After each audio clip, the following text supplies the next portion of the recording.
வணக்கம். அதாவது நம்ம அந்த செப்டம்பர் 13 தலைவரோட அந்த தேர்தல் பிரச்சார பேரணியை துவங்கியிருக்காப்புல, அந்த மக்கள் சந்திப்பை துவங்கியிருக்காங்க.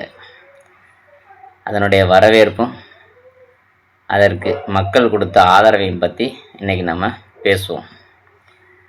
ஆதரவு எப்படி இருந்துச்சு அப்படிங்கிறத நம்ம சொல்லி தெரிய வேண்டியதில்லை. மிக பிரம்மாண்டமான வரவேற்பு. எங்கு பார்த்தாலும் மக்கள் தலை, அவ்வளவு பெரிய ஆதரவு. இதை யாருமே நினச்சி கூட பார்த்துருக்க மாட்டாங்க. உண்மையிலேயே சொல்லப்போனால் நம்ம தலைவர் கூட இந்த அளவுக்கு ஒரு கூட்டம் வரும் அப்படிங்கிறத நினச்சி பார்த்துருக்கவே மாட்டாங்க. அவ்வளோ ஒரு எங்கே பார்த்தாலும் மக்கள் கூட்டம், அவ்வளோ ஒரு சந்தோஷம் மக்களுக்கு. இதெல்லாம் எதனால் வருது இந்த கூட்டம் அப்படின்னு சற்று நல்லா சிந்திச்சு பார்க்கணும். உண்மையிலே இதெல்லாம் மாற்றத்துக்கு தான் வருது. இதெல்லாம் சும்மா ஏதோ பல பேர் சொல்கிறாங்க, நடிகர்களை பார்க்க கூட்டம் வரும், நயன்தாராவை இறக்கி விட்டாலும் கூட்டம் வரும். அதெல்லாம் சும்மா அவங்களுடைய வயிற்றுச்சலை இப்படிலாம் வெளியே காமிச்சிக்கிறாங்க. அதெல்லாம் உண்மை கிடையாது. இது தலைவர் மேலே உள்ள அன்பு. எப்படி இந்த 40-50 வருஷமாக இந்த திமுக அதிமுக மேலே உள்ள கோபத்தை இந்த 2026 காட்டணும், இதை வெளிப்படுத்தணும் அப்படின்ட்டு மக்கள் ஒரு பல நாளோட கோபத்தோட வெளிப்பாடு தான் இது. தேடி தேடி வர்றாங்க. என்ன சார் என்ன கொடுத்துட்டாங்க, அப்படி எலெக்ஷனுக்கு தேர்தலில் நிற்க போகிறேன்னு அறிவிச்சது தான். எவ்வளோ பெரிய ஆதரவு. மக்கள் ஏதோ ஒரு ஏக்கத்தில் இருந்தது மாதிரி தெரியல. யாராவது நம்மளை காப்பாற்ற வரமாட்டாங்களா அப்படிங்கிற ஒரு ஏக்கத்தோடு இருந்தது மாதிரி தெரியுது சார். அவ்வளோ பெரிய மக்கள் எழுச்சி.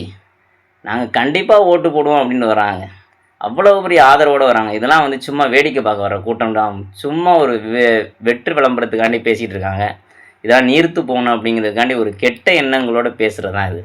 நான் உண்மையிலேயே அதெல்லாம் இல்லை சார்.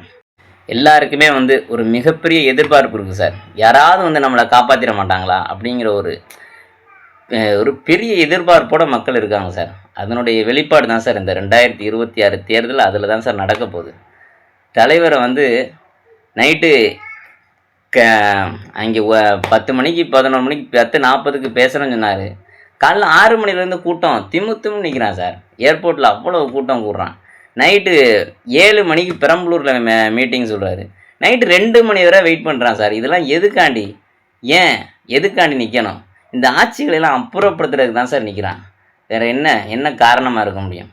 இதெல்லாம் சும்மா உட்காந்து டிபேட் ஷோக்களில் உட்காந்து சும்மா அவங்கவுங்க அரிப்புக்கு திமுககாரன் கொடுக்குற காசுக்கும் எலும்பு துண்டுக்கும் சும்மா உட்காந்து பேசிகிட்டு இருக்காங்க. அதெல்லாம் உண்மையில்லை சார்.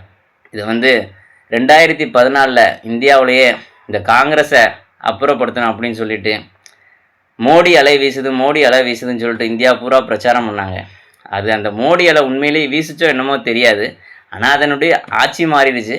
மோடியும் ஆட்சி அமைச்சார். ஆனால் இன்றைக்கி உண்மையிலே 2026 தளபதி அலை வீசுது சார். விஜய் சாரால் எங்கே பார்த்தாலும் மக்களுடைய எண்ணங்கள் பூரா, மக்களுடைய பேச்சு பூரா தளபதியை பற்றி தான் சார் இருக்குது. இந்த திமுகவையும் அதிமுகவையும் அப்புறப்படுத்தியே ஆகணும் அப்படின்னு ஒரு நல்ல குறிக்கோளோட மக்கள் செயல்பட்டு இருக்காங்க. இது கண்டிப்பாக 2026 எதிரொலிக்கும் சார். அவ்வளோ பெரிய கூட்டம், அவ்வளோ பெரிய வரவேற்பு, இதெல்லாம் பார்த்ததில்ல சார். அதே மாதிரி அவர் பேசின பேச்சுக்கள் எல்லாத்துலேயுமே சரியான பேச்சு சார். நல்ல ஒரு தீர்வு நோக்கி போகிற கட்சியாக இருக்குது. மக்கள் அதெல்லாம் எதிர்பார்க்குறாங்க. இப்படித்தான் நாங்கள் எதிர்பார்த்தோம். நாங்கள் 1000 ரூபாயை எதிர்பார்க்கல.